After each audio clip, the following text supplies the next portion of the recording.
So magandang araw kabola. Sa video na ito, marami po tayong pag-uusapan kabola. Sari-sari yan. Pero number 1 dyan kabola, ang ating nga pong dark horse kabola na pwedeng papuntahan itong si Mikey Williams kabola. So mga hindi pa nakasubscribe, pakipindot naman po yung subscription button. So, eto na nga po, umpisa natin sa bad news kabola. So nga po si NLEX superstar Kevin Alas, baka po meron na naman pong ACL injury, which is of course nakakalungkot kasi pangatlo na po niya yan kabola.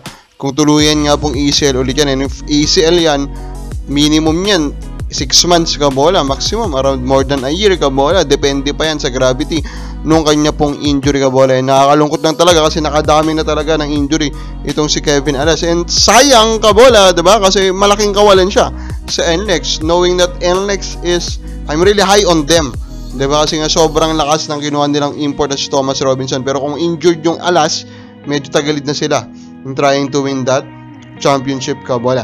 Now, kay Jimenez kabola, may banet sa kanya pong mga bashers. Sabi niya, yung mga di naniniwala sa atin, magda-doubt, gawing silang motivation. Huwag nyo silang pansinin. Huwag padala sa comments nila. So, from dayo lang naman ako.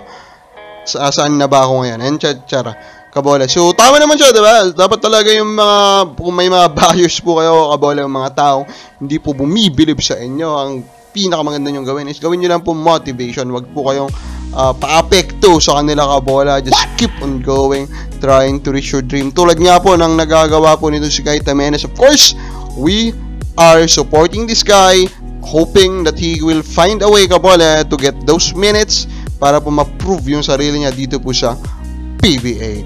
And then, nanggulat nga po si Macho right out of nowhere. Nagpakita po siya sa isang PBA game kabola kasi mukhang sila po ay on rest currently doon po sa Japan B-League. Unfortunately for fans ng Phoenix, hindi po siya nagpakita para po makipag-ayos or bumalik po sa Phoenix kabola. Kundi parang bisitahin lang at supportahan yung mga dati po niyang teammates kabola. So, sabi niya, I love the league there. Japan, it's a great league. It's growing. I think it's gonna be the best league in Asia within the next 2 to 3 years, which is sampal kabola sa PBA, diba? Sampal po yan sa PBA kabola. Of course, we all know, PBA, oldest league in Asia kabola. Pero, yung marinig mo kabola, na mayroong bagong liga na wala pang 20 years and suddenly, may chance daw po or potential na maging top league sa buong Asia, diba? That is sampal, diba? Pinagmumukha sa inyo kabola, sobrang tagal nyo na, pinag-iiwanan na kayo ng mga bago. Bakit nga ba pinag-iiwanan ng mga bagong PBA? Kasi ayaw nilang magbago, diba? That's the point, diba kabola? Ayaw nilang mag-modernize. Sobrang slow ng modernization process po ng PBA kabola. Pero at the end of the day, diba, napapansin naman natin, napipilitan din ng PBA na mag-follow sa globalization po ng game kabola. Sana kung nauna sila dati, di sana siguro sila yung isa sa top 2 o 3 league po sa PBA kabola. Now, before we go to our dark horse, tignan muna natin yung mga comments po sa YouTube natin. And let us comment. Ito po, very interesting. Ismael Ampong, for me, without Mikey Williams, TNT still TNT. But Williams, without TNT and rights of TNT, might have problem on that. How much more with intervention of FIBA?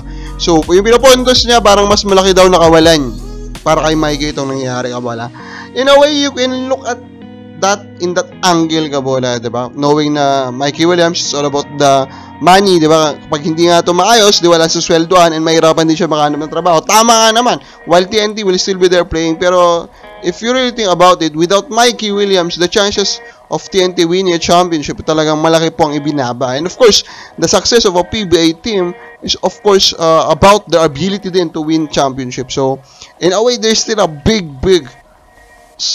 downside nitong nangyayari po for TNT.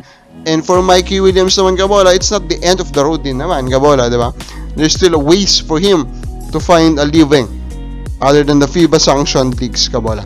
Now, yung po naka-dark horse po natin for Mikey Williams actually is wala na pong iba kundi ang Converge. Bakit po Converge? Simple lang, Converge, diba? Currently the number 1 enemy of the PBA. And we say PBA, of course we are talking about the current duopoly of MVP Group at saka San Miguel Corporation Sister Squads, di ba? Kabola ngayon nga parang dati, di ba, sila yung magka-compete, sila magkompetensya. Ngayon pala, sila na po yung magkasosyo na sa negosyo kabola. Now, magkasosyo na rin ata sila sa pag-handle ng PBA. Parang Converge nga yung lumalaban, through the leadership din. Ito si Governor Delta Pineda kabola.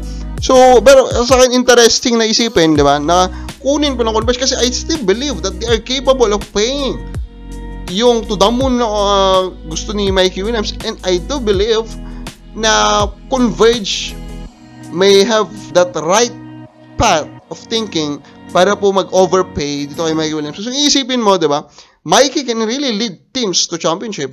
Mikey can be their best player right away, Kabola, and they need him. They need that type of player, Kabola. Just imagine if they can win a championship with him at the lead, di ba? Sobrang laking sampal yan in a way sa PBA. Pero for that, of course, to happen, they need to make a trade. And I do believe naman, a trade can happen. Di ba? A trade can happen. Pinakawaling nga lang ng Converge si Quincy Miller, di ba? So, I think a trade can happen between the two. Kabakawin sa palagay mo, dapat bang maging interesado ng Converge kay Mikey? Comment lang po sa baba.